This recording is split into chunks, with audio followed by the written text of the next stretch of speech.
तो hello guys, आपका स्वागत है एक और न्यू ब्लॉग में। तो हम आए हैं आज अपने बाज़ार, क्योंकि हमारे बाज़ार में आने वाले हैं आज राहुल गांधी। उनकी रैली होने वाली है इधर गिरावली में। अभी चलते हैं ग्राउंड में, जिस ग्राउंड में राहुल गांधी आने वाले हैं।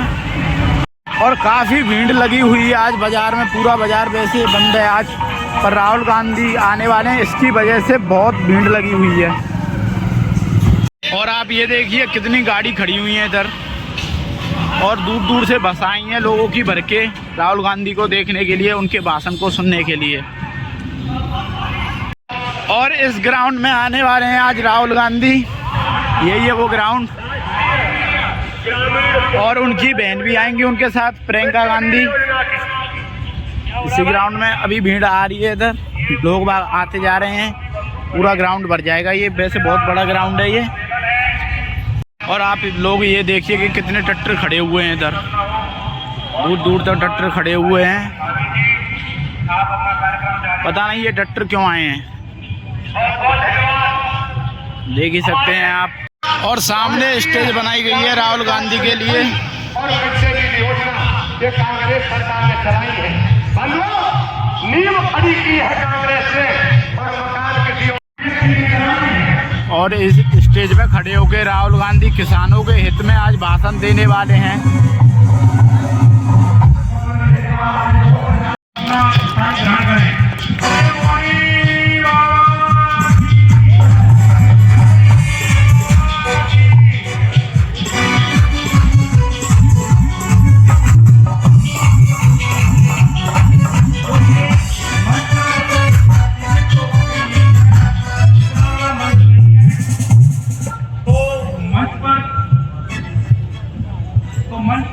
लोगों को ही आमंत्रित किया गया है। आपका ही कार्यक्रम है। कोई भी बंधु हमारा भाई साहब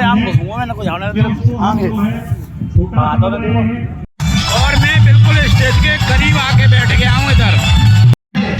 और जो बैरिकेडिंग के बाहर हमारे अपने जो लोग हैं, उनसे सबसे कहना चाहता हूँ, व्यवस्था में आप लोग सहयोग करिए। ये आप ही का कार्यक्रम है भैया। ये कांग्रेस सरकार की देन है।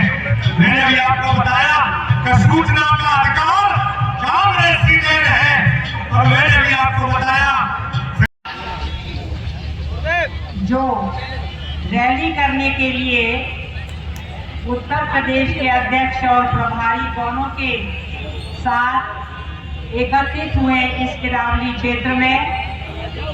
यहाँ मुझे जो बोलने का मौका आपने प्रदान किया, हमारे जिला अध्यक्ष और जो संचालन कर रहे थे उनके लिए बहुत बहुत शुक्रिया।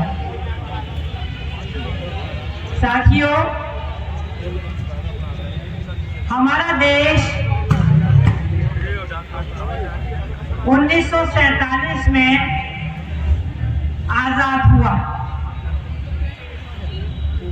15 अगस्त और 26 जनवरी जो कल परसों ही गई है, हमारा संविधान बना 1950 में। इसके बाद जब देश आजाद हुआ था, तो मैंने जितना पढ़ा है उसके अनुसार मात्र हमारे पास छोटी सी पूंजी थी इतने बड़े विशाल देश को चलाने के लिए। और हमारी आबादी 40 करोड़ थी उस समय। 40 करोड़ आबादी को जिस देश कानून के तहत 100 दिन का रोजगार गारंटी योजना, महात्मा गांधी गारंटी योजना जो दी गई, उसके तहत कोविड के दौरान भी आपको अपने गांव में जो गरीब थे, श्रमिक थे, उनको काम करने का मौका मिला। लेकिन अभी चोर दरवाजे से इसी सरकार ने पार्लियामेंट में एक ऐसा कानून बना दिया जहां श्रमिकों को, जो हमारे खेतिहर थे, मजदूर थे, काम करने वाले, उनके लिए जो रोजगार गारंटी कानून था उसको खत्म कर दिया गया। और नाटक क्या किया है कि 125 दिन का काम देंगे, और महात्मा गांधी जैसे व्यक्तित्व को, एक विचार को भी उस योजना से जो नाम जुड़ा था वो भी खत्म कर दिया। बड़े दुख के साथ कहना पड़ता है कि कांग्रेस आज उसी के तहत ये रैली करने जा रही है।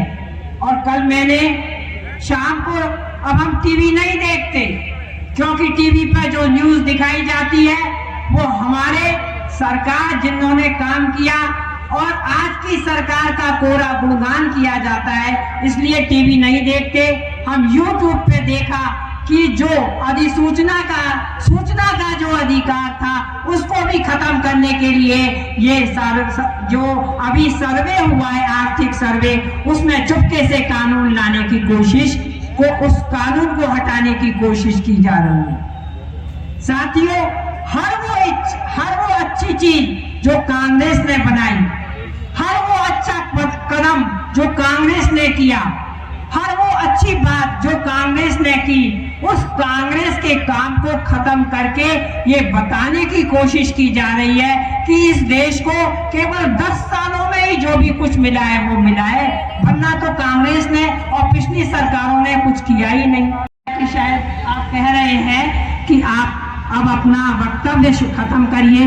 मैं यही कहना चाहती हूँ कि साथियों, बंधुओं, भाइयों और बहनों, हमारी महिलाओं, इस देश के युवाओं, कि अगर इस देश को बचाना है तो अपने पूर्वजों से पूछो, जो आपके बुजुर्ग हैं उनसे पूछो कि कांग्रेस ने इस देश के लिए क्या किया। इस देश के लिए कांग्रेस ने वो किया जो आज तक के इतिहास में ना तो किसी ने किया है, ना ये लोग कर पाएंगे। ये बात मैं कहना चाहती हूँ। और आपसे ये भी कहना चाहती हूँ कि प्रदेश अध्यक्ष जी आ रहे होंगे, अभी हमारे प्रभारी जी आ रहे होंगे, पांडे साहब, आपकी आवाज दिल्ली पहुंच जानी चाहिए हमारे जिला अध्यक्ष महोदय कि मैं बहुत आभारी हूँ, जिनको फौजी बाबा कहते हैं, वो बड़ा संघर्ष कर रहे हैं। हमारे शहर अध्यक्ष भी शहर के अंदर बड़ा संघर्ष करते हैं। आप सब लोग आगरा शहर में जब कभी भी आते हैं तो मैं उम्मीद करती हूँ कि साथियों, इस देश को बचाना है तो सबसे पहले 27 का चुनाव है। 27 के चुनाव में जो लोग संतों से लड़ रहे हैं, संतों को स्नान नहीं कर रहे और हम लोग को गुमराह करते हैं कि हम संतों का स्वागत करते हैं। हमारी संस्कृति सनातन है। आप कैसे सनातन है? आप बाबाओं को, शंकराचार्य को स्नान नहीं करने दे रहे और वैसे जनता से कहते हैं कि गंगा में जाकर के स्नान करो, वहां पर धक्के खाओ और आग लग जाए तो मर जाओ, धक्के खा के गिर जाओ तो कोई उठाने वाला नहीं है। बड़ी स्थिति खराब है इस देश की। अगर बचाने वाले हैं तो आप सब हैं, और इस देश को बचाने के लिए 27 और उसके बाद 29, मुझे उम्मीद है कि मेरी बात से आप सहमत होंगे।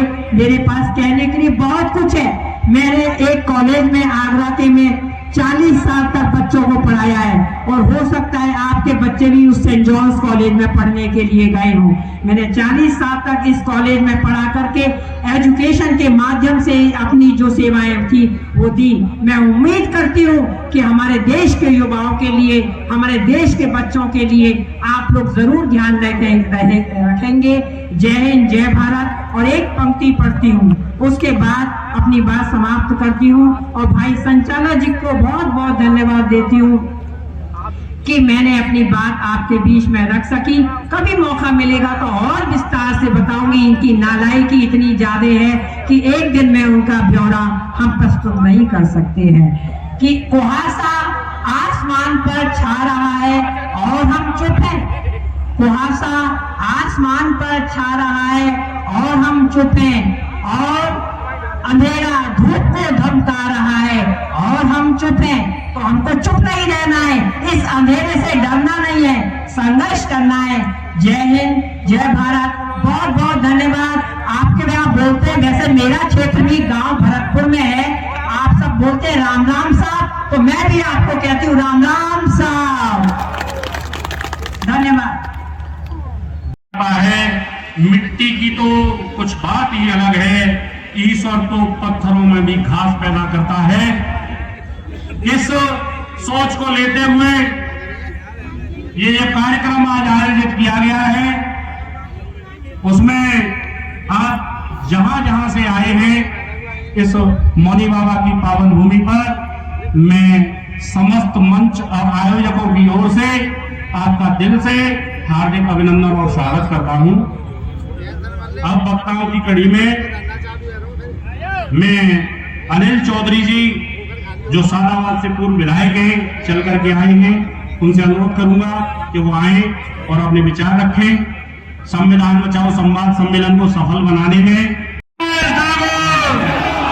मौनी बाबा की और मौनी बाबा की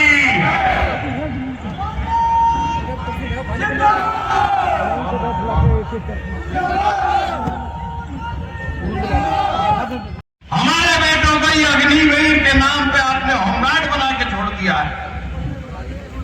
अग्निवीर योजना आने से पहले किसी गांव में चले जाओ, सुबह के वक्त चले जाओ, शाम को चले जाओ, 100 50 200 लड़के सड़क पे बम्बे पे जो है आपको दौड़ लगाते हुए दिखते हैं। यहां तक कि हमारी बेटियां भी दौड़ लगाने लगी थी। आज तो मैं निकलता हूं, मुझे तो कोई दिखाई नहीं पड़ता। हमारे नौजवान बेटों का रोजगार छीन लिया है। किसान के पास खेती के बाद अगर कोई रोजगार का साधन है तो फौज में जाना और पैरामिलिट्री में जाना, वो आपने खत्म कर दिया और सांसदों में बंदर बांट करके उनको बांट दिया। मैं उन सत्ताधारियों से कहना चाहता हूं, आपके झूठे वादे प्रधानमंत्री जी ने जब सत्ता में सरकार बनाई, हमारी देश की जनता को गुमराह करने का काम किया।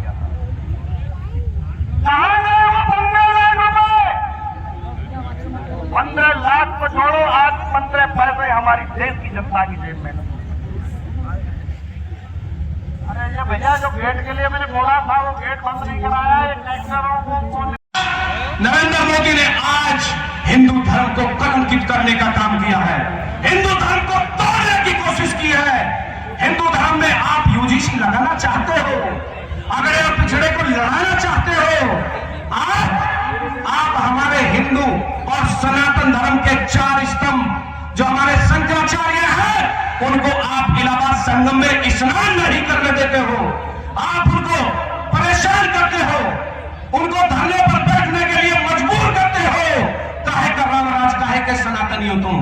आप हिंदू नहीं हो, आप सनातनी नहीं हो, क्योंकि हिंदू धर्म का कोई भी ग्रंथ नहीं कहता कि दूसरे धर्म को गाली दो। हिंदू धर्म का कोई ग्रंथ। तो दोस्तों, इधर राहुल गांधी तो नहीं आए हैं, किसी कारणवश किसी काम में फंस गए हैं, वो तो इधर नहीं आ पाए हैं। तो अभी हम चलते हैं अपने घर और मिलते हैं आपके एक और न्यू ब्लॉग के साथ।